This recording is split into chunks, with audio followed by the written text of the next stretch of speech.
Can we all agree the NFL is the best Hall of Fame? Because for God knows we know it's not the Basketball Hall of Fame. They let anybody in that motherfucker. Hell, I averaged 20 points when I was a 5th grader, and I think I got a ballot to get in. It's not the MLB Hall of Fame. They're way too strict, and they aren't consistent with how they are strict. They'll literally let a freaking KKK member in there, but God bless if a dude that won 3 MVPs before he took steroids is in there and is the all-time home run leader in baseball history. And I think the NFL is the perfect medium for the both of them. They won't let Deshaun Watson in, but at the same time, they're going to let Lawrence Taylor in on the first ballot, even though he was doing crack cocaine on the sideline. It's the perfect medium between these two Hall of Fames is what makes the NFL Hall of Fame so great. And I was watching NFL yesterday. I was watching this dude, Patrick Mahomes. And I was like, man, if he retired 3 years ago, he would have been a Hall of Famer. And I'll put that on all y'all's moms. Then I got to thinking to myself, who are all the first ballot Hall of Famers in the NFL? And that's what this video is about today. This is Oz Sports, and welcome to all the active first ballot Hall of Famers in the NFL. Now, first off, I think there's multiple players that will make the Hall of Fame but won't be in on the first ballot. So let's get a lightning round. Domestic Violence Hall of Fame, Tyreek Hill. And now let's go to the actual Hall of Fame round. Okay, people I think will make the Hall of Fame but not on their first ballot. Let's go Matthew Stafford. Let's go Russell Wilson. Let's go Josh Allen. As of now, let's go Khalil Mack. Let's go Calais Campbell, DeAndre Hopkins, Mike Evans, Cam Jordan, Danielle Hunter, Jalen Ramsey, Tyreek Hill, Devontae Adams, and many more, plus Trent Williams. Now let's get to the first ballot Hall of Famers. And starting off this list, we got Von Miller. Von Miller had the greatest defensive postseason in NFL history. He almost single-handedly carried the Denver Broncos to a Super Bowl, and he won Super Bowl MVP, the last defensive player to win that award. Not to mention, out of active players, he has the most sacks in his 2015 playoff run. Here's the stats on it. In 3 games, Von Miller had 5 sacks, 1 interception, 11 solo tackles, 2 forced fumbles, 13 combined tackles in 3 games. One of the greatest playoff performances of all time. All he has to do is not assault more pregnant women. Yeah, that's a no-no. Let's stop that, Von Miller, and you'll be a first ballot NFL Hall of Famer. The only thing this dude missing is really a defensive player of the year. But he probably should have got it in 2016 or 2017, the year Khalil Mack won. But this dude's legacy is cemented. He has 130 sacks, and he'll be a first ballot Hall of Famer. Next up, we got Bobby Wagner, one of the greatest middle linebackers of all time. Really one of the most underappreciated defensive players of the 2010s. With Luke Kuechly, he was undisputedly the best middle linebacker in the league. And once Luke Kuechly was done, there was a decent gap between Bobby Wagner and number 2. And really, until the emergence of Fred Warner about 5 years ago, there is no question Bobby Wagner was the best linebacker in the league. He racked up 6 first-team All-Pros, 5 of them being in a row. He placed 5th in the MVP in 2014. In the last 4 years, he had 4 straight second-team All-Pros, and he placed in Defensive Player of the Year in his 12th season in the league. He's ultra consistent, one of the greatest tacklers of all time. And counting first-team and second-team All-Pros together, he has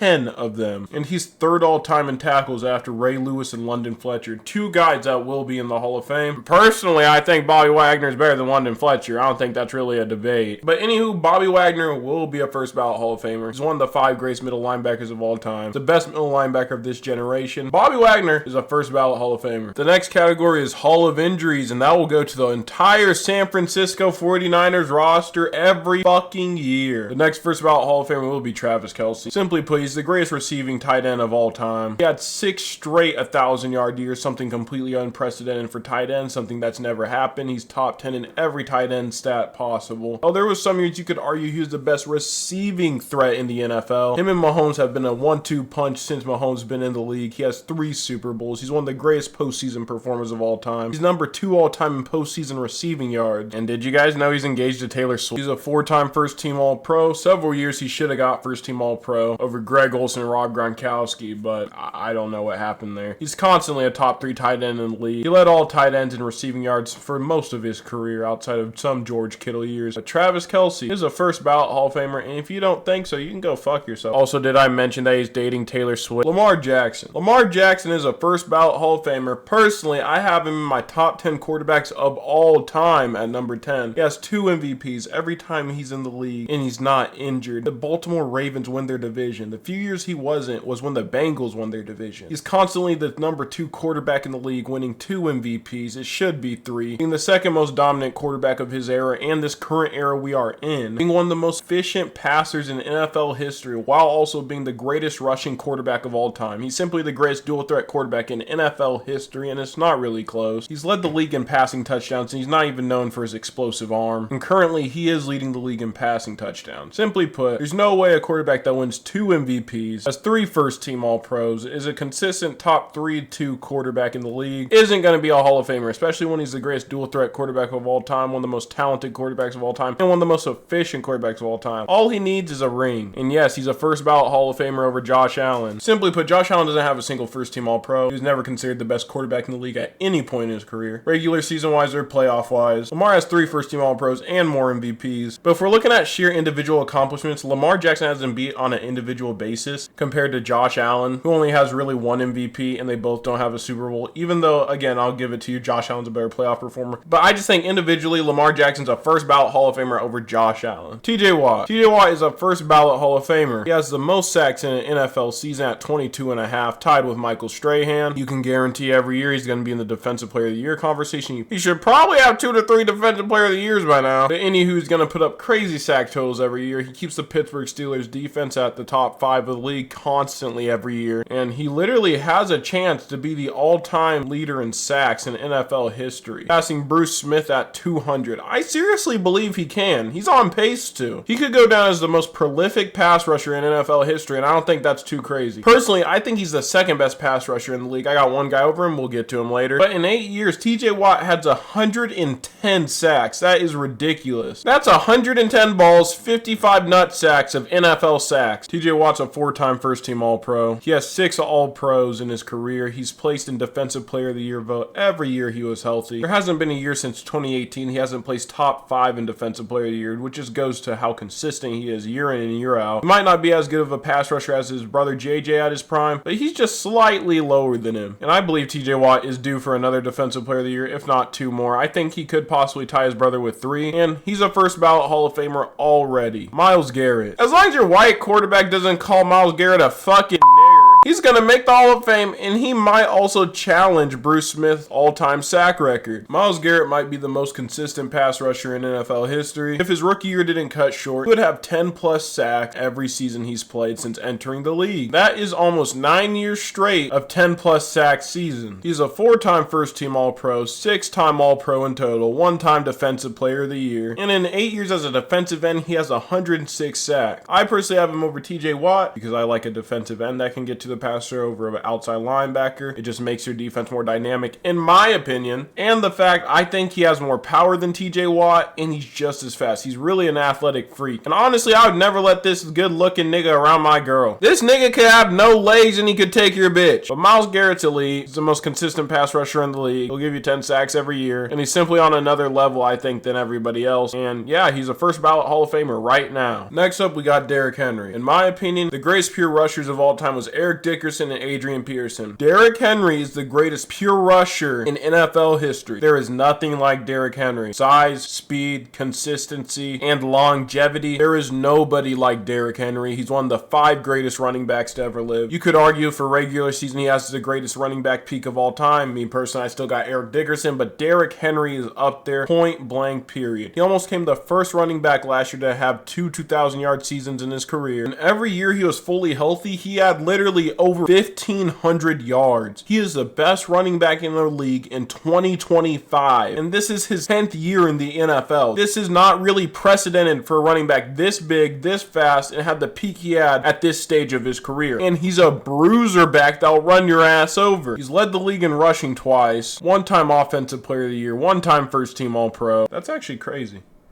He only has 1 first-team All-Pro. He's one of 9 players to rush for 2,000 yards in a season. He has 109 career rushing touchdowns, which places him top 10 all-time. He has 12,000 total yards. He has 12,000 rushing yards, which will place him top 10 all-time before he retires. If not in the top 5, he could make a case to go after Emmitt Smith, but I think he might pass Frank Gore. Derrick Henry is a first-ballot Hall of Famer, and he's going to end up being one of the 5 greatest running backs of all time. Next up, we got the Hall of Being Pegged, Caleb Williams. Next, we got our second-to-last first-ballot Hall of Famer, in my opinion, Aaron Rodgers, one of the 5 greatest quarterbacks of all time, one of the 2 most talented quarterbacks of all time. He has 500 career passing touchdowns. He passed Brett Favre in passing touchdowns recently and has almost a third of his interceptions. He's probably the most efficient passer in NFL history. He has some of the all-time great regular seasons. In the playoffs, maybe he was a little lackluster, but he might be the most unlucky quarterback in NFL history. He has 1 Super Bowl, 1 Super Bowl MVP, 4 league MVPs, which is the second most in NFL history, by the way. He has the greatest touchdown to interception ratio ratio in NFL history. He has the greatest arm in NFL history. You could argue Mahomes. I definitely would. Last year, he put up 28 touchdowns and 11 interceptions in his age 40 season, which is really good. Plus, he was on the Jets. This year, he has 7 touchdowns, 3 interceptions in only 3 games. He's playing lights out this year. He's passed over 40 touchdown passes in a season 3 times. He's a 4-time first-team All-Pro. He's one of the 5 greatest quarterbacks of all time. He's going to be top 5 in every major passing category. And on a per-throw basis in the regular season, there might not be a better quarterback. Outside of Peyton Manning, there's probably not a better regular season quarterback. But Aaron Rodgers is going to be a first-ballot Hall of Famer. Patrick Mahomes. Patrick Mahomes is a first-ballot Hall of Famer. I don't really need to talk about this too much. He has 3 Super Bowls, 3 Super Bowl MVPs. He has a better touchdown interception ratio than Tom Brady and Joe Montana. He's went to the AFC Championship game 5 times. He's a 5-time All-Pro, 2-time first-team All-Pro, 2-time league MVP, had 50 touchdown passes in a season, passed for 5,000 yards twice in his career already, and he hasn't even played a decade. He has the 2nd most Super Bowl MVPs of all time. He's one of the clutchest players of all time. He's probably the most efficient playoff quarterback of all time outside of Josh Allen. And simply put, he's a first-ballot Hall of Famer. You can like it or hate it, really. But that's going to be the end of this video. Like, comment, subscribe. I might have forgot some people low-key, but I already recorded this bitch. So tough luck. But I'll catch y'all boys later. Peace. This is Zaza Sports.